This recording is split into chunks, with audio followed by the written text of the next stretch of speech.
Alexander of Macedon, Chapter 3, Demosthenes and the Graves of Chaeronea.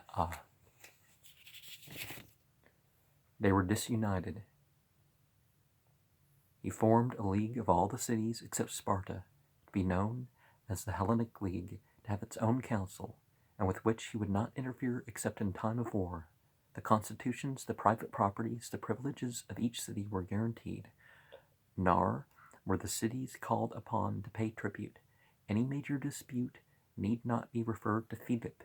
It would be decided by a supreme council.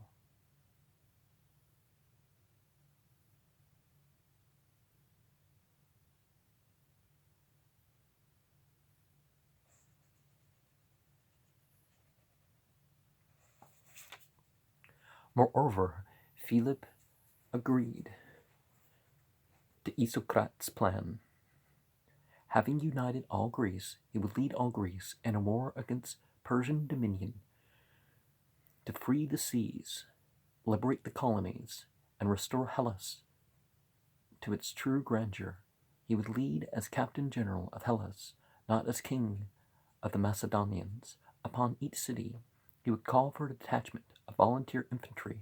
Sparta alone was accepted as being the ally of the Asiatics, and Spartans refused to join the new Hellenic League, assuring Philip, "We are accustomed to lead, not to be led, with nothing to pay to the conqueror and nothing to lose, and with prestige and power to gain."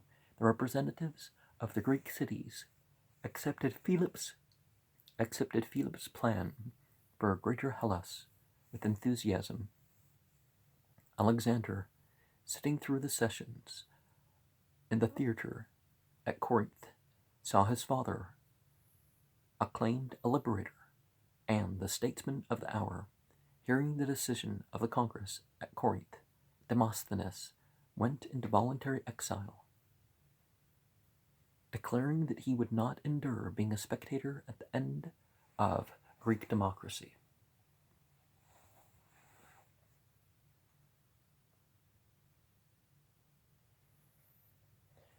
Philip arranged for the levies from the Greek cities to join him the next year upon the king's way en route to the Dardanelles. Meanwhile, he sent Parmenio, his chief of staff, with his task forces ahead to secure a bridgehead across the strait. On the Asiatic side, Alexander he kept at his side to observe these manipulations, while he arranged for his weak-minded son Archidaus to be married to the daughter of a minor noble on the Asiatic shore. Then, at last, Philip was satisfied that he had compensated, by negotiation, at Corinth, for the wastage of lives at Chaeronea. This greater victory over the assembled Greeks had ensured the kingdom for the Macedonians. With so much accomplished, by inspired forethought, Philip allowed himself to relax, and his Macedonians to feast, when he came home to Pella. Then, at the full tide of success, he was assassinated, and men recalled the prophecy of the Parthian seeress that at Chaeronea the conquered should weep and the conqueror die.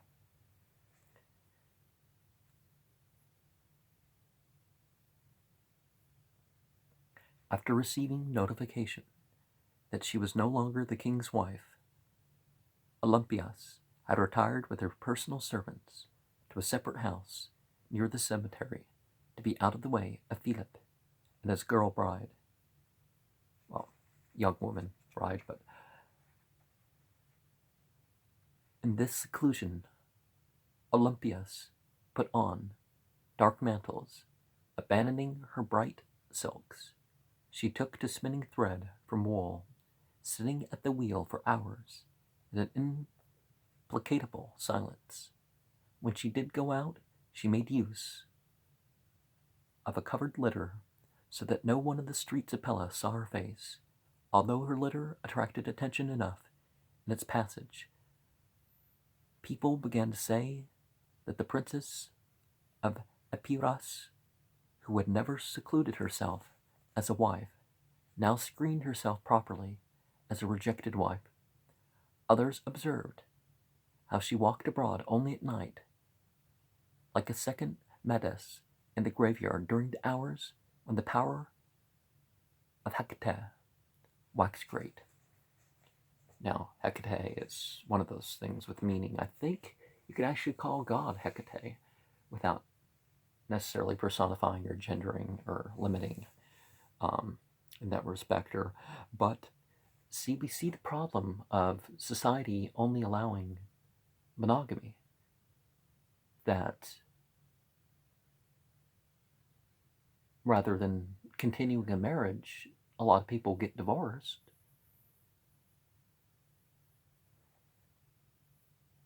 So that another woman can be married. There's more women than men, so this is naturally going to be the thing. That a lot of women are going to be single unnecessarily because they can't remain the first wife. I mean, they can't remain as the first wife or the second wife or whatever. From her window, Olympias watched the new influx of the people thronging into Pella, merchants from Tyre or Carthage with war gear to sell, ambassadors from the barbarian tribes, Greek prostitutes and agents. Within a year, Philip's court had become the axis of Hellas.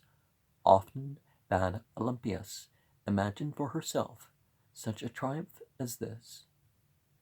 To Alexander, when he at last arrived home, she made no complaint of her misfortune, saying quietly that fate struck down those who had been raised too high by success. Her hope now lay in Alexander, and she only feared that she could not shield him from Philip's drunken violence.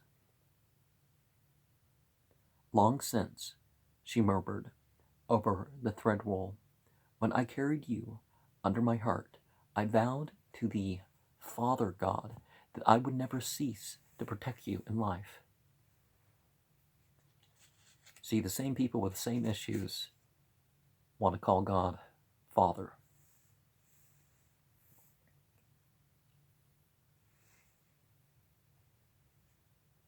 Freud was right when it came to what in Arabic is called shirk. That people have certain psychological issues that they turn to polytheism and personification of limits and stuff like this. It's really, they're talking about themselves, but they're not directly talking about themselves. They're saying, oh, these are gods and goddesses, rather than dealing with their issues and perhaps seeing something beyond that, or maybe not seeing that at all, whatever the case is the thing. Especially she warned him about the overbearing manner of Cleopatra's kinsman. Now that the girl was with child, well, children can't get pregnant. Well, early puberty disorder exists, but not really back then. It wasn't like they had a bunch of antibiotic-fed animals, and people, even the rich people, ate less meat than some of the poor people in this country. They acted as if their family had become the arbiter of Pella. To Alexander, this mildness in his passionate mother seemed strange. I fear for your life, she admitted, her fingers tearing at the ball of loose wool. Alexander noticed that Philip, who had a habit of sitting alone on the lion-crested bench at the feasts, now kept Attalus, uncle of Cleopatra, beside him. Even though Attalus grew foul in talk when he drank, as for Philip, no one could be certain when he was actually drunk. When Attalus goaded Alexander with the barbed word, Philip fell silent, as if observing the two of them. Cleopatra did not pour the wine now when they sat together, being far along in pregnancy. Well, at least the Greeks knew that it's particularly bad to drink when you're pregnant. Attalus disliked Alexander's way of leaving his wine goblet untouched. You pour out enough on the sly in sacrifice to your father, Zeus, Cleopatra's uncle remarked repeatedly, and one might be stood up, lifting his wine bowl and shouting out, "May Cleopatra give Philip a son who will be a legitimate heir." Suddenly, Alexander's temper flared, and he saw only the bearded mocking face of Attalus challenging him. At that head, he flung his own wine-filled goblet and reached back of him for a weapon, shouting, "Do you say I am a bastard?" Empty-handed, he stepped on the table to leap at Attalus. Instantly, Philip jerked his sword from the bearer behind him and threw himself at his son. Muddle-headed with drink, he slipped, sprawling on the stones. Shaking with anger, Alexander stared down at his father, then leaped across him to the door. He shouted, "That's the man who'd take you across into Asia. He can't move himself from one bench to the other." Looking down at the staring, grasping faces, at his father getting up from the stones, Alexander turned and raced out of the hall. He ran through the guards, beyond the torchlight, into the street of Olympias's house. He found her awake at her wheel. Without explanation, he hurried her with one maid out to the stables. Within an hour, he was out on the black horse beside her chariot, on the dark path to the forest of Epirus. But he left her at her old family home and rode on alone into the northern mountains. Freed from Olympias's importuning, he could more easily forget that night at Pella, while he pictured Attalus ridiculing his flight. He pressed on deeper into the forests, afraid to face Macedonians, until messengers from Pella tracked him down, giving him a letter from his father. Philip wrote that the Greek counselors were asking him how he expected to keep order in his new Hellenic league when he could not hold his own house together, and he wanted his son Alexander back to resume duty with the army. Somewhat to Alexander's surprise,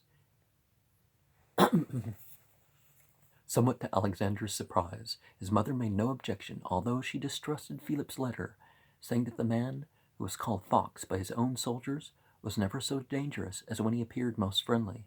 But her son should face his enemies, knowing that he was under protection of the powers that had shielded the hero, Achilles.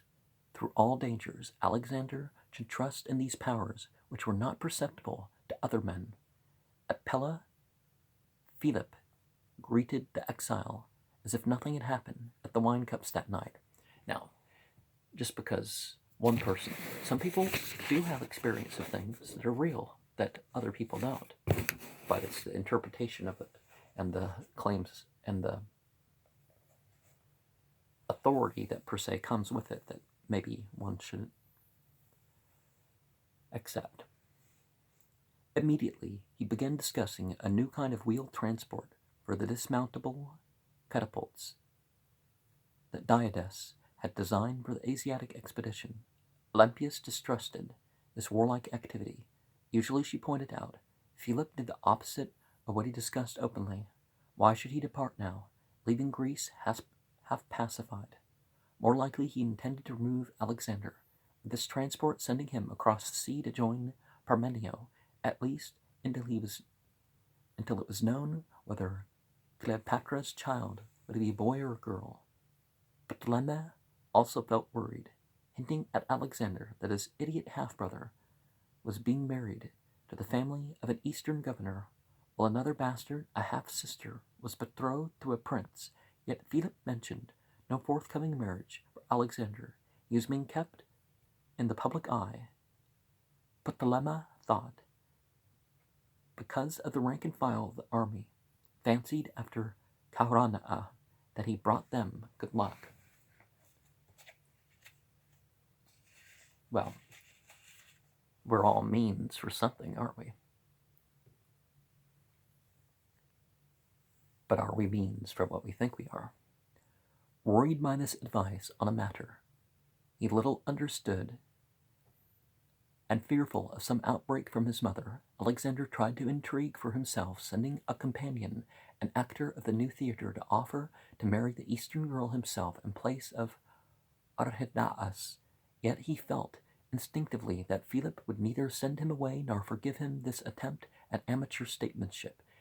It gave relief to his jaded nerves to yield to his advisers. It seems as if Philip discovered his secret before his actor envoy could return. Limping into Alexander's room with Philostas behind him, he sat down moodily, rubbing his untidy head. Philotas, the leader of a companion regiment, stood at the door as if on duty. Although by then he was intimate with Alexander, Philip, perfectly sober, looked tired as he surveyed the books, the night lamps, and the half-finished drawings that littered the study. When will you cease to be a mooncalf? He muttered, filling your mind with other men's writing and gossip. You neigh like a filly when a man stamps his foot or takes a sip of wine. His good eye blinked, and his voice gentled.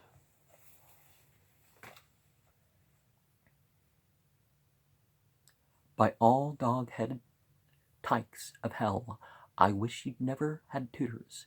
Can't be helped now. Listen, Archidaus was a problem. I wanted to marry him off somewhere. You'll command the army someday, with Parmenio. I wanted you to be able to grasp problems and master men. You can't do that by making sweet music like Orpheus, or reasoning about mathematics, or by waiting for a god to come out of the stage machine to help you, like in a tragedy. I wish. Under Alexander's silence, he seemed to feel as if he was that he was lecturing a stubborn schoolboy. He seemed to try to reach across to the boy. He only said awkwardly, "No use of worrying, I'm cracking here, and there in the body, have to get used to it." Alexander remembered how he limped out after their talk, pushing his head clumsily clear of the door curtain. In that moment he believed Philip no longer thought of putting him aside. But a few hours later, Philip issued an order for Ptolemy, Harpalus, and Nearchus to leave Pella and stay in exile, depriving Alexander of his closest friends. And then, on the day of his half-sister's marriage, Alexander never forgot how the kinsman and the silent Antipater and the great families of Macedon had gathered in the half-ruined hall of the elder kings of Aga, with the retinues waiting outside and the flutes playing. He had waited along with some officers near the hall until the trumpet sounded. They had not seen Philip limping out of the gate of rough stones, the trumpets calling and people pressing back to make room for the king, and Philip had fallen to his knees with a bareheaded, screaming man stabbing a knife into his back, killing him. Now, why would you think he was killed?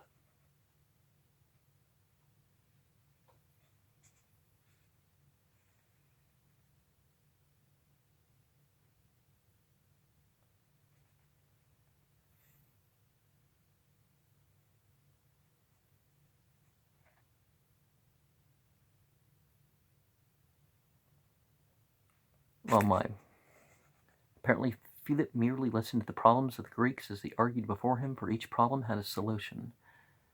I think after that, that's where my